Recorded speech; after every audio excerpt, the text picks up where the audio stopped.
जय हिंद दोस्तों, क्या हाल है आप सभी का।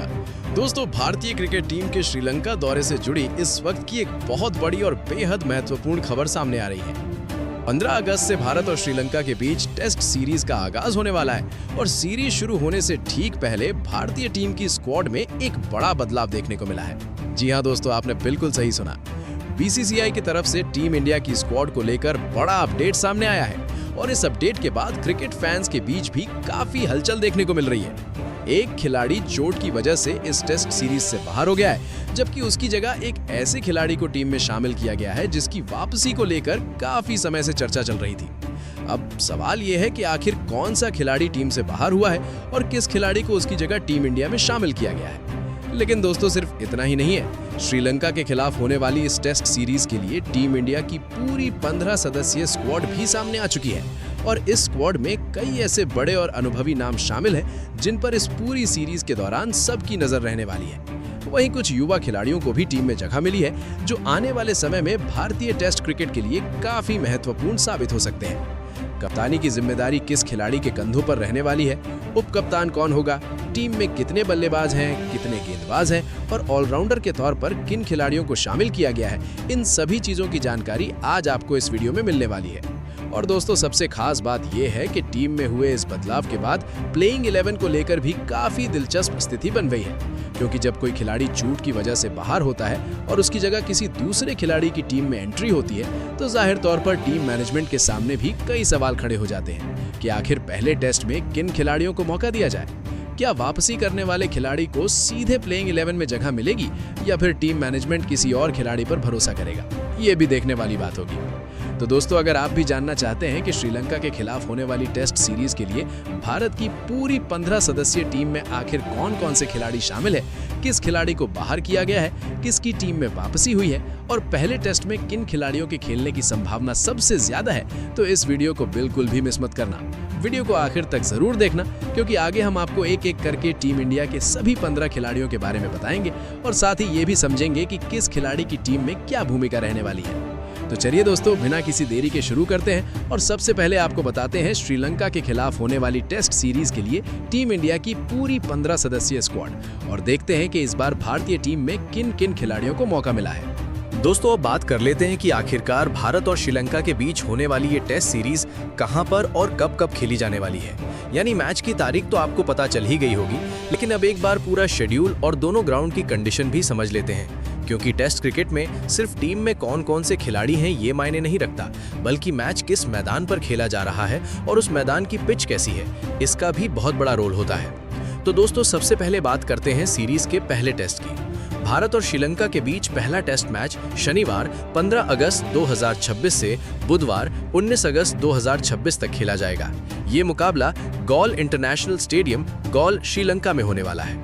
यानी टेस्ट सीरीज की शुरुआत ही ऐसे मैदान से होने वाली है जहां स्पिन गेंदबाजों का रोल काफी महत्वपूर्ण माना जाता है। गॉल की पिच पर जैसे जैसे मैच आगे बढ़ता है, पिच में स्पिन के लिए मदद बढ़ सकती है और चौथे पांचवें दिन बल्लेबाजों के लिए रन बनाना आसान नहीं रहता। यही वजह है कि इस मैदान पर टॉस भी काफी महत्वपूर्ण हो सकता है।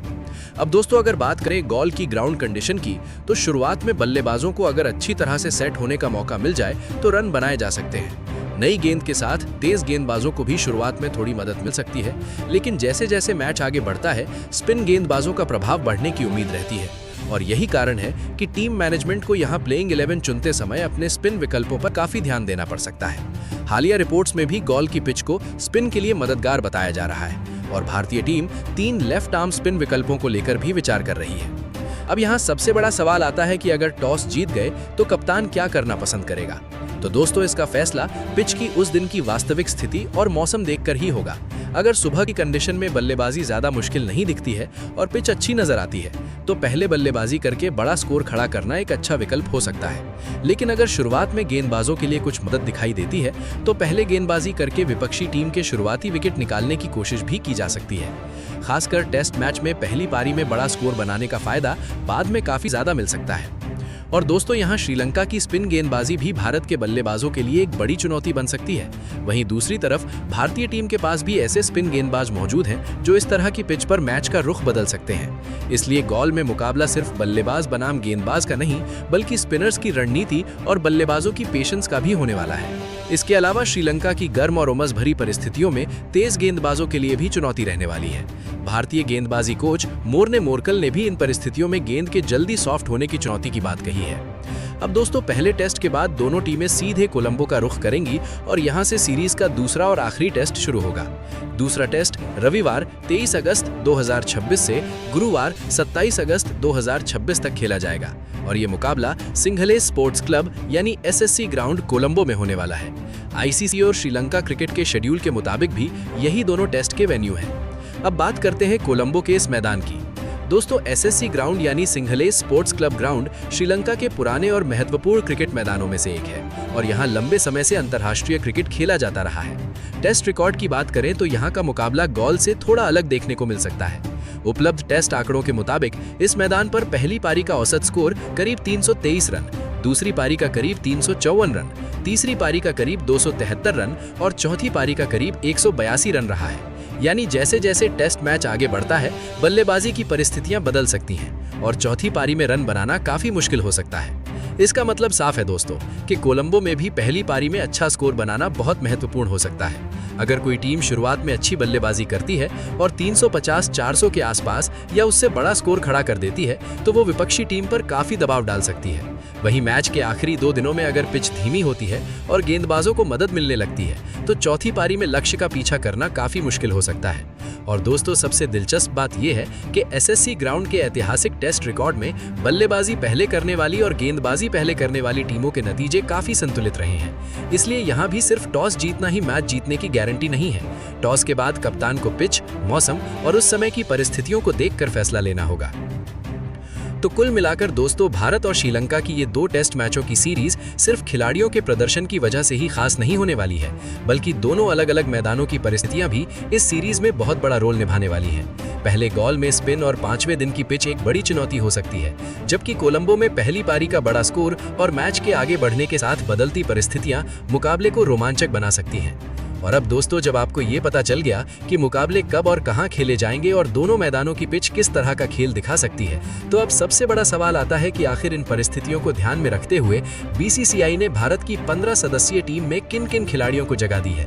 कौन सा खिलाड़ी बल्लेबाजी की जिम्मेदारी संभालेगा, कौन गेंदबाजी में टीम की ताकत बनेगा और किस खिलाड़ी की भूमिका इस पूरी टेस्ट सीरीज में सबसे ज्यादा महत्वपूर्ण हो सकती है।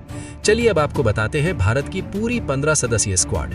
दोस्तों, सबसे पहले बात कर लेते हैं भारत और श्रीलंका के बीच टेस्ट क्रिकेट में अब तक के प्रदर्शन की, क्योंकि जब भी 2 टीमें टेस्ट सीरीज खेलने उतरती हैं तो उनके पुराने रिकॉर्ड और हेड टू हेड को जानना भी काफ़ी ज़रूरी हो जाता है। आखिर किस टीम का पलड़ा भारी रहा है, किस टीम ने ज़्यादा मुकाबले जीते हैं, किसकी बल्लेबाजी ज़्यादा दमदार रही है और गेंदबाजी के मामले में कौन सी टीम आगे रही है, इन सभी चीज़ों पर एक नज़र डाल लेते हैं। तो दोस्तों, अगर हम भारत और श्रीलंका के बीच अब तक खेले गए टेस्ट मुकाबलों की बात करें तो दोनों टीमों के बीच अभी तक कुल 46 टेस्ट मैच खेले जा चुके हैं और इन 46 मुकाबलों में भारतीय टीम का रिकॉर्ड काफ़ी शानदार रहा है। भारत ने जहां 22 टेस्ट मैच अपने नाम किए हैं, वहीं श्रीलंका को सिर्फ 7 मुकाबलों में जीत मिली है, जबकि दोनों टीमों के बीच 17 टेस्ट मैच ड्रॉ रहे हैं। यानी हेड टू हेड रिकॉर्ड को देखें तो भारत का पलड़ा काफ़ी ज़्यादा भारी नजर आता है। अब दोस्तों, अगर आप थोड़ा पीछे जाकर देखें तो भारत और श्रीलंका की टेस्ट भिड़ंत की शुरुआत 1982 में हुई थी और उसके बाद से दोनों टीमें अलग अलग दौर में कई बार आमने सामने आ चुकी हैं। शुरुआती दौर में मुकाबले काफ़ी अलग हुआ करते थे, लेकिन समय के साथ भारतीय टीम ने टेस्ट क्रिकेट में अपनी पकड़ मजबूत की और खासकर श्रीलंका की परिस्थितियों में भी भारत ने काफ़ी अच्छा प्रदर्शन किया है। और अगर हम हाल के मुकाबलों की बात करें तो दोनों टीमों के बीच आखिरी टेस्ट सीरीज 2022 में खेली गई थी। उस सीरीज में भारत ने दोनों टेस्ट मैच जीते थे। पहले टेस्ट में भारत ने श्रीलंका को 1 पारी और 222 रन से हराया था, जबकि दूसरे टेस्ट में भारत ने 238 रन से जीत दर्ज की थी। यानी पिछली टेस्ट सीरीज में भारतीय टीम ने श्रीलंका को बिल्कुल भी मौका नहीं दिया था। अब दोस्तों, भारत की बल्लेबाजी की बात करें तो इस टीम के पास हमेशा से टेस्ट क्रिकेट में शानदार बल्लेबाज रहे हैं।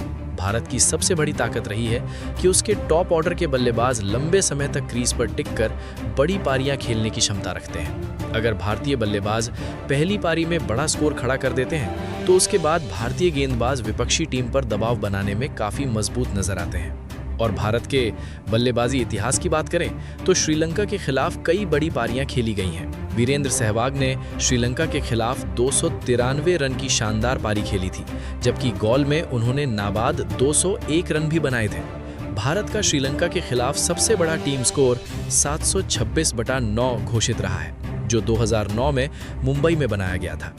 वहीं अगर श्रीलंका की बल्लेबाजी की बात करें तो इस टीम ने भी भारत के खिलाफ कई बार अपने बल्लेबाजों के दम पर शानदार प्रदर्शन किया है। श्रीलंका की बल्लेबाजी की खासियत रही है कि घरेलू परिस्थितियों में उनके बल्लेबाज स्पिन को अच्छी तरह खेल सकते हैं और लंबे समय तक क्रीज पर टिकने की क्षमता रखते हैं। खासकर जब मैच श्रीलंका की पिचों पर होता है और पिच धीरे धीरे स्पिनर्स के लिए मददगार होने लगती है, तब श्रीलंकाई बल्लेबाजों को परिस्थितियों का फायदा मिलता है।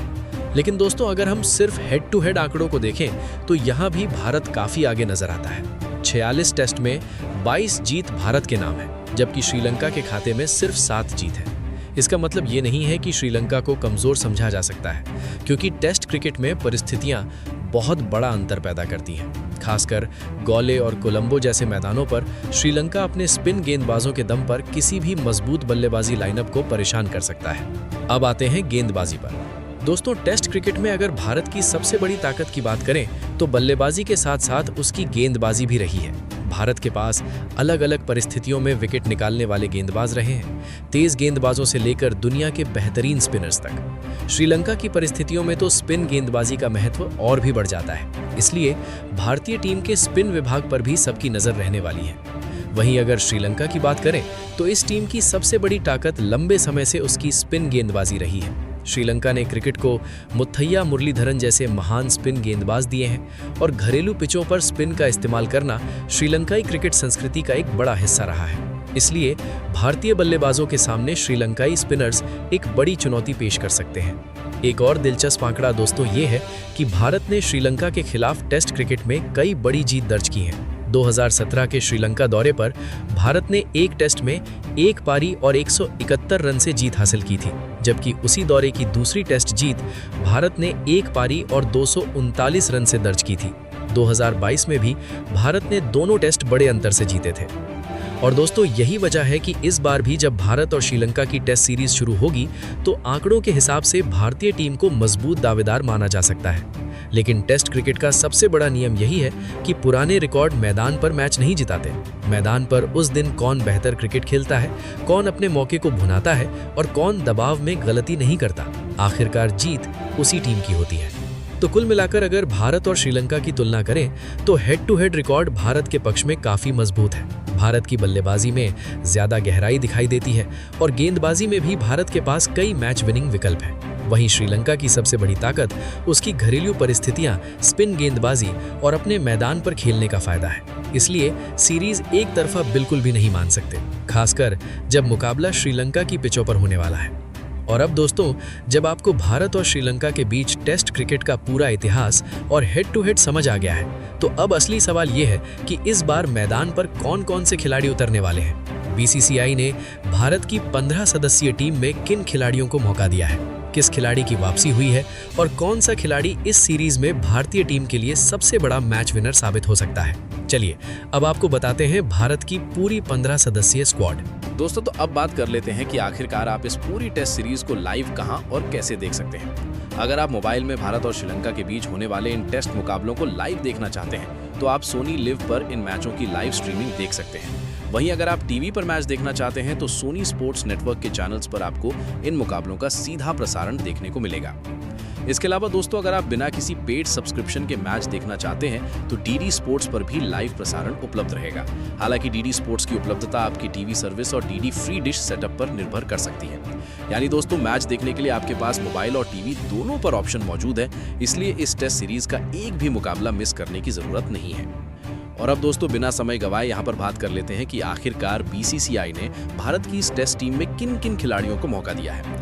टीम में कई बड़े और अनुभवी नाम हैं, वहीं कुछ ऐसे युवा खिलाड़ी भी हैं जिनसे भारतीय टीम को आने वाले समय में काफी उम्मीदें हैं। तो चलिए एक एक करके जानते हैं कि टीम में कौन कौन है और टेस्ट क्रिकेट में अब तक उसका रिकॉर्ड कैसा रहा है। तो दोस्तों, सबसे पहले बात करते हैं टीम के कप्तान की, और यहाँ पर कप्तानी की जिम्मेदारी दी गई है शुभमन गिल को।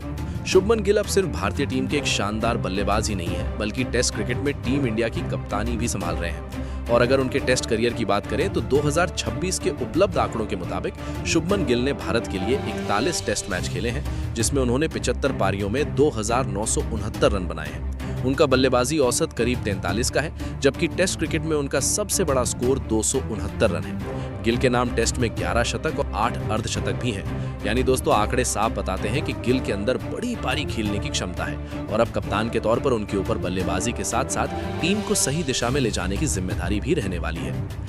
लेकिन दोस्तों यहाँ एक दिलचस्प बात आपको बता दूं, शुभमन गिल ने अभी तक श्रीलंका के खिलाफ कोई टेस्ट मैच नहीं खेला है। यानी इस सीरीज में श्रीलंका के खिलाफ उनका टेस्ट रिकॉर्ड बनाने का मौका पहली बार आएगा। इसलिए गॉल जैसी स्पिन मददगार परिस्थितियों में गिल का प्रदर्शन काफी महत्वपूर्ण रहने वाला है। अगर कप्तान खुद आगे से रन बनाता है और बड़ी पारी खेलता है तो इसका फायदा पूरी टीम को मिल सकता है। और दोस्तों गिल ने कप्तान बनने के बाद टेस्ट क्रिकेट में जिस तरह की बड़ी पारियां खेली हैं, उससे भारतीय फैंस को इस सीरीज में भी उनसे काफी उम्मीदें रहने वाली हैं। बीसीसीआई के मुताबिक इंग्लैंड के खिलाफ अपनी पहली टेस्ट कप्तानी वाली सीरीज में उन्होंने 754 रन बनाए थे। इसलिए अब श्रीलंका दौरे पर भी उन पर सबकी नजर रहेगी। अब दोस्तों दूसरे नंबर पर बात करते हैं केएल राहुल की। केएल राहुल को इस टीम में उप कप्तान की जिम्मेदारी दी गई है और वो विकेट कीपर बल्लेबाज के तौर पर भी टीम के लिए एक बहुत महत्वपूर्ण खिलाड़ी है। यानी राहुल की भूमिका सिर्फ बल्लेबाजी तक सीमित नहीं रहने वाली है, बल्कि विकेट के पीछे भी उन्हें जिम्मेदारी संभालनी पड़ सकती है। टेस्ट क्रिकेट में राहुल का अनुभव काफी ज्यादा है। उन्होंने अब तक 68 टेस्ट मैच खेले हैं और 1199 पारियों में उनके नाम 4153 रन है। उनका बल्लेबाजी औसत करीब 36.4 का है, जबकि टेस्ट क्रिकेट में उनका सबसे बड़ा स्कोर 199 रन है। राहुल के नाम 12 टेस्ट शतक और 20 अर्धशतक भी हैं। यानी दोस्तों अगर खास तौर पर श्रीलंका के खिलाफ केएल राहुल के रिकॉर्ड की बात करें तो उनका श्रीलंका से पुराना कनेक्शन काफी दिलचस्प है। उन्होंने 2015 में श्रीलंका के खिलाफ टेस्ट सीरीज में 126 रन बनाए थे और उसी सीरीज में उन्होंने 108 रन की शानदार पारी भी खेली थी। इसके बाद 2017 में श्रीलंका दौरे पर वापसी करते हुए उन्होंने 57 और 85 रन की महत्वपूर्ण पारियां खेली। यानी श्रीलंका की परिस्थितियों में राहुल पहले भी रन बना चुके हैं। और यही वजह है दोस्तों कि इस बार राहुल की भूमिका काफी महत्वपूर्ण हो जाती है, क्योंकि उनके पास श्रीलंका में टेस्ट खेलने का अनुभव है, उन्हें वहां की परिस्थितियों का अंदाजा है और अब वो टीम के उप कप्तान भी हैं। ऊपर से विकेट कीपिंग की जिम्मेदारी भी उनके पास हो सकती है। ऐसे में अगर राहुल बल्ले से 1-2 बड़ी पारियां खेल देते हैं तो टीम इंडिया को बहुत बड़ा फायदा मिल सकता है। अब दोस्तों तीसरे नंबर पर बात करते हैं भारतीय टीम के युवा और बेहद आक्रामक सलामी बल्लेबाज यशस्वी जायसवाल की। यशस्वी का नाम आज टेस्ट क्रिकेट में भारत के सबसे भरोसेमंद युवा बल्लेबाजों में लिया जाता है। उन्होंने बेहद कम समय में टेस्ट क्रिकेट में अपनी अलग पहचान बनाई है। अभी तक यशस्वी ने 29 टेस्ट मैच खेले हैं और 54 पारियों में उनके नाम 2535 रन है। उनका औसत करीब 48.75 का है और उनका टेस्ट क्रिकेट में सबसे बड़ा स्कोर 214 रन है। उनके नाम 7 टेस्ट शतक और 13 अर्धशतक भी है। यानी दोस्तों लगभग हर 4-5 टेस्ट में शतक के आसपास पहुंचने वाला ये रिकॉर्ड बताता है कि यशस्वी कितने बड़े टेस्ट बल्लेबाज बनने की क्षमता रखते हैं।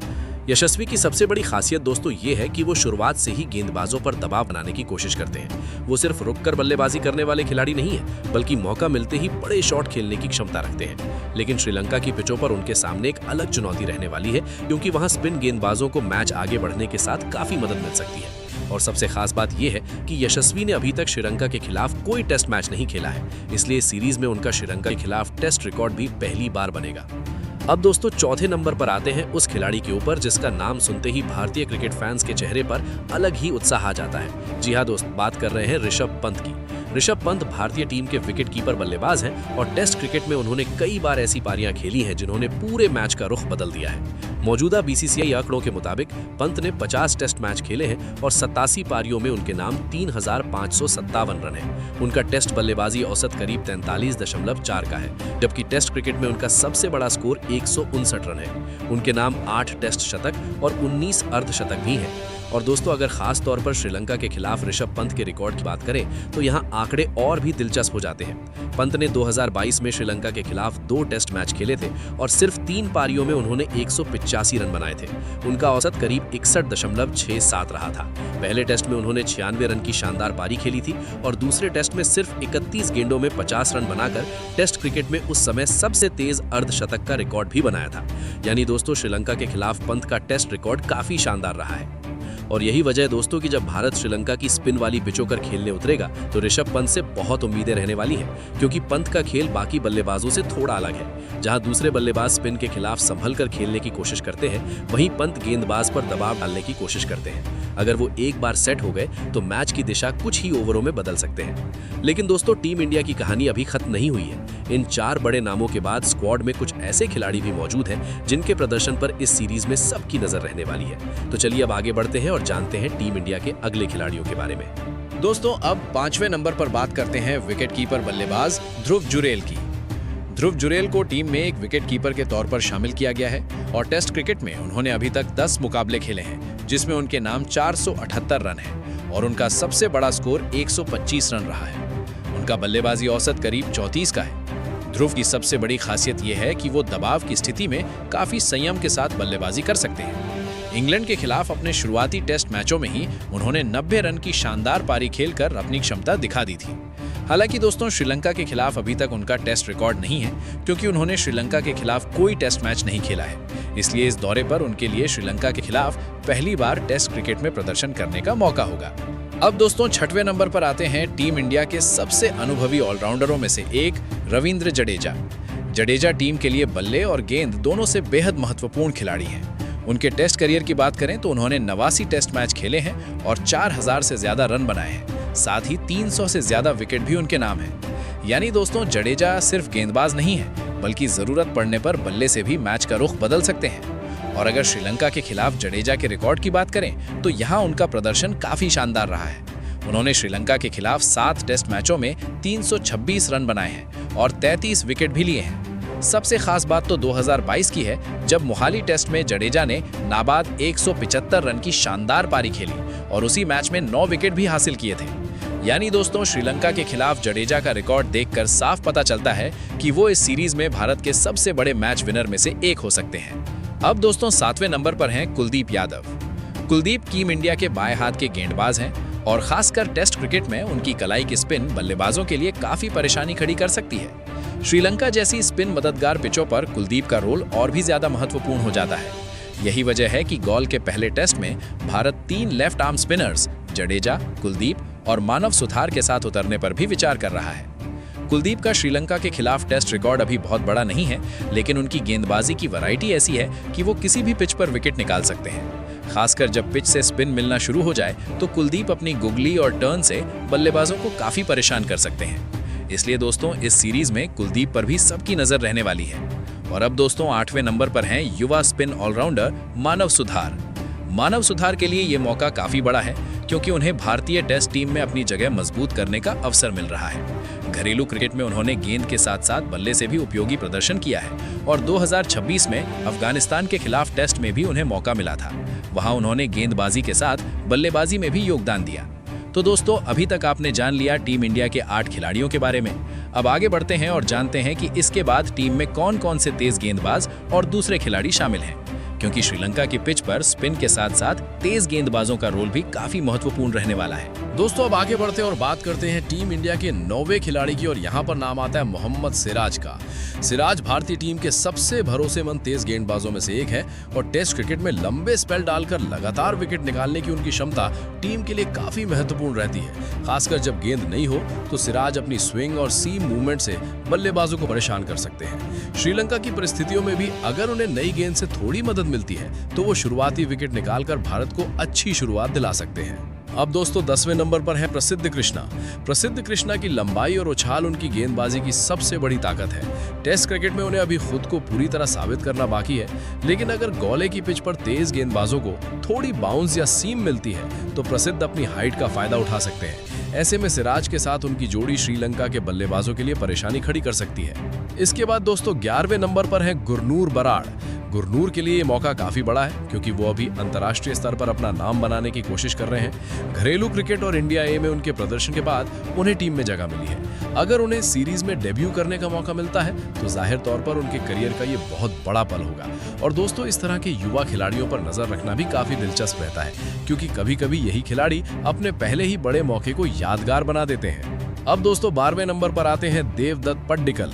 बाएं हाथ के बल्लेबाज हैं और उनके पास घरेलू क्रिकेट में काफी अच्छा अनुभव है। फर्स्ट क्लास क्रिकेट में उन्होंने 3600 से ज्यादा रन बनाए हैं और 9 शतक भी उनके नाम हैं। उन्होंने 2024 में इंग्लैंड के खिलाफ अपना टेस्ट डेब्यू किया था और पहली ही टेस्ट पारी में 65 रन बनाकर अपनी बल्लेबाजी की क्षमता दिखाई थी। अब श्रीलंका की परिस्थितियों में अगर उन्हें मौका मिलता है तो बाएं हाथ का बल्लेबाज होने के कारण वो टीम के लिए एक अलग विकल्प भी दे सकते हैं। अब दोस्तों 13वें नंबर पर हैं सारांश जैन। सारांश के लिए भी ये बहुत बड़ा मौका है क्योंकि उन्हें पहली बार भारतीय टेस्ट टीम में जगह मिली है। वो एक ऑलराउंडर है और गेंद के साथ साथ बल्ले से भी योगदान देने की क्षमता रखते हैं। हाल ही में टीम इंडिया में कॉल अप मिलने के बाद उन्होंने अपनी प्रतिक्रिया में इस मौके को लेकर खुशी जाहिर की है। अब अगर उन्हें श्रीलंका के खिलाफ खेलने का मौका मिलता है तो ये उनके अंतर्राष्ट्रीय करियर की एक शानदार शुरुआत हो सकती है। और दोस्तों अब आखिर में बात करते हैं 15वें खिलाड़ी की और यहाँ पर नाम आता है सरफराज खान का। सरफराज खान को चोटिल साई सुदर्शन की जगह टीम में शामिल किया गया है। यानी शुरुआत में स्क्वाड में साई सुदर्शन का नाम था, लेकिन चोट के कारण वो सीरीज से बाहर हो गए और उनकी जगह सरफराज को टीम में शामिल किया गया। सरफराज के लिए ये वापसी काफी महत्वपूर्ण है क्योंकि उन्होंने टेस्ट क्रिकेट में पहले ही अपनी बल्लेबाजी की झलक दिखाई है। खासकर घरेलू क्रिकेट में उनका फर्स्ट क्लास रिकॉर्ड बेहद शानदार रहा है और बड़ी पारियां खेलने की उनकी क्षमता किसी से छिपी नहीं है। तो दोस्तों इस तरह श्रीलंका के खिलाफ टेस्ट सीरीज के लिए भारतीय टीम की पूरी 15 सदस्यीय स्क्वाड हमारे सामने आ जाती है। टीम में जहां शुभमन गिल, केएल राहुल, यशस्वी जायसवाल और ऋषभ पंत जैसे बड़े बल्लेबाज हैं, वहीं जडेजा, कुलदीप और मानव सुधार जैसे स्पिन विकल्प भी मौजूद हैं। इसके अलावा सिराज और प्रसिद्ध कृष्णा जैसे तेज गेंदबाज हैं और कुछ ऐसे युवा खिलाड़ी भी हैं जिन्हें पहली बार बड़े मंच पर अपनी प्रतिभा दिखाने का मौका मिल सकता है। अब दोस्तों यहाँ पर मैं आपसे भी एक सवाल पूछना चाहता हूँ, आपके हिसाब से इस टीम में कौन सा खिलाड़ी होना चाहिए था जिसे मौका नहीं मिला? और अगर आपको इस 15 सदस्यीय स्क्वाड में कोई बदलाव करना होता तो आप किस खिलाड़ी को अंदर लाते और किसे बाहर करते? अपनी राय नीचे कमेंट में जरूर बताइए क्योंकि मैं जानना चाहता हूँ कि आपकी नज़र में श्रीलंका के खिलाफ सबसे मजबूत टीम इंडिया कौन सी होनी चाहिए। अगर आपको ये वीडियो पसंद आया हो तो वीडियो को एक लाइक जरूर कर दीजिए और अगर आप चैनल पर नए हैं और अभी तक पार्थ क्रिकेट वर्ल्ड को सब्सक्राइब नहीं किया है तो चैनल को अभी सब्सक्राइब कर लीजिए क्योंकि हम आपके लिए इसी तरह क्रिकेट से जुड़ी latest update, team squad, match preview और ऐसी ही महत्वपूर्ण जानकारी लगातार लेकर आते रहते हैं। तो दोस्तों आज के लिए बस इतना ही। वीडियो देखने के लिए आपका बहुत बहुत धन्यवाद। मिलते हैं अगली वीडियो में एक और नई क्रिकेट अपडेट के साथ। तब तक के लिए अपना ख्याल रखिए। जय हिंद।